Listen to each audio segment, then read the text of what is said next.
think really what's happening, Peter, is that we're seeing a shortage of inventory.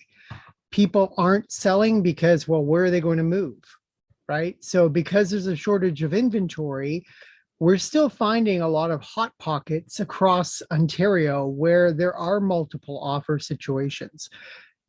Smaller towns like Midland, Victoria Harbor, outside Brantford, these areas like Simcoe County, like we're still seeing one house pop up and five people want it. And it's really a simple situation. It's inventory, right? We just don't have the inventory. People are afraid to sell because they have nowhere to go. If you sell for 1 million, you're going to have to buy for 1 million. So why bother? And or 1 million and more, right? Like, I mean, that's the reality. So I think the landscape is more about the inventory. It's supply and demand. So the lower the supply, the more the demand. We still have a lot of buyers. There's still a lot of people wanting to buy in the market. I don't think the landscape has shifted so much that people are backing away from purchasing. I think there's a lot of fear about where the prices have gone and where they still may go. And the longer people look at themselves waiting in the market, the longer they potentially, have or the chance they have of not getting in at all. So people are still wanting to buy. But again, the inventory is what's holding us up. So we are finding that there are certain areas where there's no multiple offers. It's just bizarre. And then, a town or two over, you get 15 offers on one property and the house sells for 200,000 over list, which again, then starts to skew the market, right? Because now all the prices have gone up by 200,000 because the neighbor says, well, if he got that, I want to get that too. But then they sell for 200,000 over and have to pay 500,000 more than they actually thought originally they were going to have to pay to buy something similar.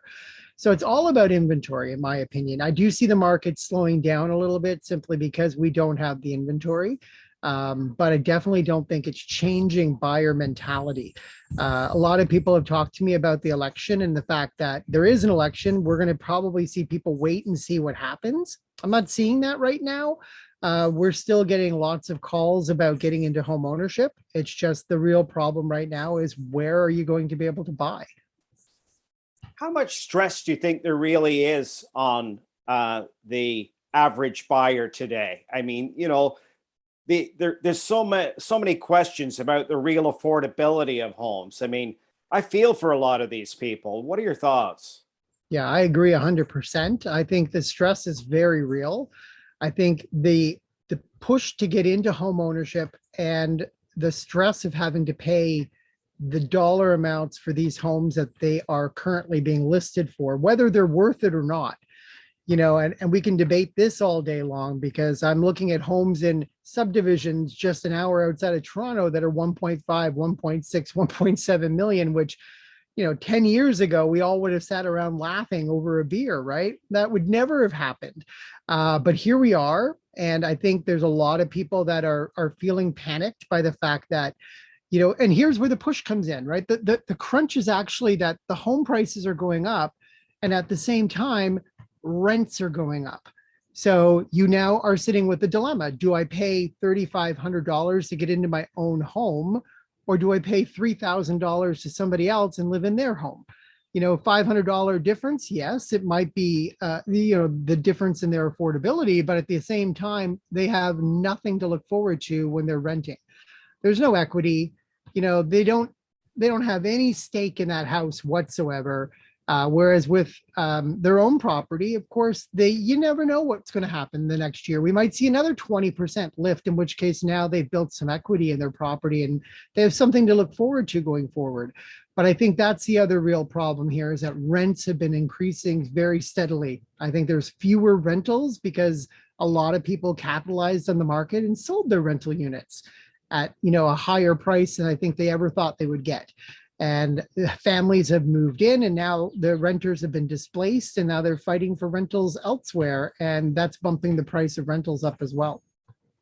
The other thing I've seen is this migration out of places like Ontario to provinces that are what shall we say, less expensive to live in, right? Are you still seeing that? So Yeah, I believe that there are a number of people that are moving out of Ontario. They're heading out to Alberta. They're going down east where they can buy a similar type property in those provinces for 3, 4, 500,000. That would cost them 1 to 1.5 million here. I think the challenges with that are obviously employment.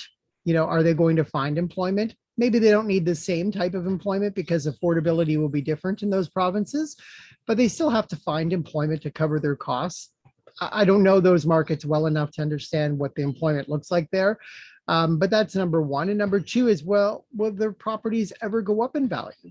We've seen Alberta, for example, go up a little bit before COVID, and then it just sunk right back down. So if you bought in at 400,000, 6 months later, your home was only worth 320. It might be worth 370 now. So you're always waiting to catch up to the market. Whereas here in Ontario, even though you're overpaying for properties, in my opinion, there's always the chance that those properties are going up in value, and there's always equity sitting in those properties. I think we have probably the market has made more millionaires here in Ontario than I think we ever thought we would see. But yeah, definitely people are moving outside of Ontario, and even for renting. People are just saying, I can't afford $3,000 a month. And I'm using that number as an example, but there are still $2,500 condos in Toronto with condo fees and all of these things, but they're saying I can't afford to rent here. So renting in New Brunswick is probably a heck of a lot cheaper than it would be here. So a lot of people are still making that move. And as long as I think we are able to work remotely, it's a possible solution for a lot of people.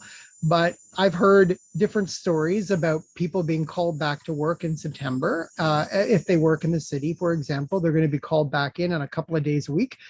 It's going to make for an awfully difficult commute from New Brunswick, coming in on a Monday or a Tuesday. So we'll just have to see how September plays out. But definitely a lot of people have seen this remote working situation as an opportunity to leave the more expensive part of the GTA and move outwards. We've seen a lot of people migrate to Kingston or London or Woodstock or even Windsor. And a lot of them are doing it as a result of the remote working situation. So, hopefully that doesn't change for them, because it's going to make things a bit more awkward. But that's probably a big part of the reason that they're doing it, is because they can work remotely.